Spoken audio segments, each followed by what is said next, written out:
What is required is unity of purpose, direction, and coordination among the ministry. In recent past, we see ministries and ministers working at divergent purpose. There's no coherent direction. And I think the starting point would be for the president to organize a retreat for the newly appointed ministers, where his vision, encapsulated in his campaign team, Renewed Hope, will be shared with the ministers so that each of the ministry will be working towards the same purpose, the same direction, and not at cross purposes. And I think if that is done, that will set the ball rolling in achieving the goal that is set out by the administration in providing renewed hope for Nigeria.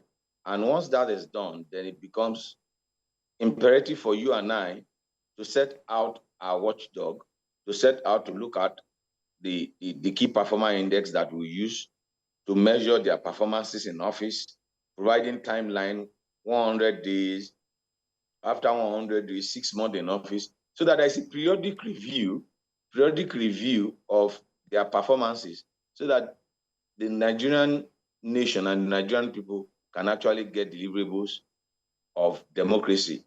Election is gone, swearing in, nomination, clearance, now confirmation and appointment and assignment of role is all gone. Indeed. Now it's for the serious business of governance. I agree with you, Doctor. I mean, everyone who is employed has a KPI. There's a periodic review, unlike the previous administration where we didn't see much of shake-up within the cabinet. Nigerians are looking forward to a different situation this time. But gentlemen, let's talk about the Minister of FCT for a bit. He had a press briefing yesterday where he vowed to sanitize and secure the Federal Capital Territory.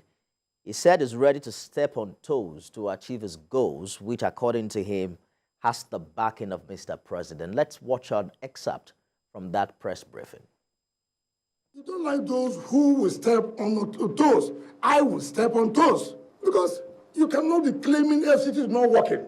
When you have not done your own part, do your own part, then be able to say, look, of all the money we have been paying, what are they using in the FCT? That is then when you have the border to talk, not when you have not fulfilled your own obligation. And two, all those agents collecting revenue, we have to sit down. I have to look everything. The revenue leakages, I will stop it. I will stop it. Because we need money to build infrastructure in FCT. We need to bring... Dr. Johnson, quickly, typical of Nyesom Wike, right? But the question is, how does the president manage the egos of the former governors on his cabinet? Well, it is critical for him to. It's critical, and that's why I said that every minister must work in the direction of which the president wants them to work in. Every minister also exists in office based on the prerogative of the president, and it's important for the former governors in the cabinet to understand that they are no longer the alpha and omega, which they were in their respective states, calling the shot and operating like an emperor. It's a different ball game as a minister. You are just an administrative head. The real executive power resides with the president. And don't also forget that there are rules and procedure, particularly at the federal level, with the civil service, providing technical assistance and technical support for whatever you want to do.